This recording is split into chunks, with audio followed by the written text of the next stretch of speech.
Hi, you're watching Expert Village. I am here with Chantel Tibbs from Wear Me Naked, and she's teaching us how to design t-shirts. And today specifically, you're going to teach us right now how to design it and place it where we don't get sued, correct? Exactly. Well, we can place it anywhere you want, but let's double check and make sure that your design isn't suit. Is it like, especially if it's like something where you're wording something. You want to double check it, and a good way to do this is just to Google things. Like if you can Google stuff and see as much as you possibly can, check to make sure that you're not taking anything from anybody. And just as important as this is, you need to make sure that nobody's going to take anything from you. The U.S. Copyright Office has a form called Visual Arts Form.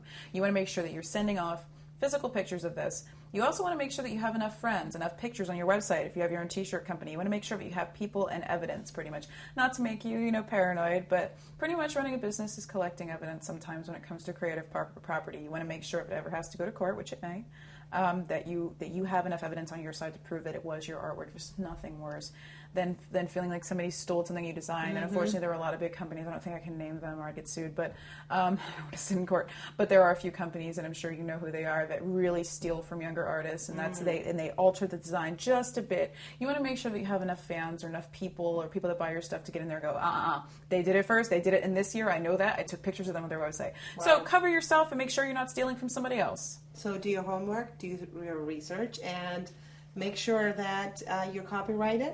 So if they steal from you, then you have evidence that it's yours. Yeah.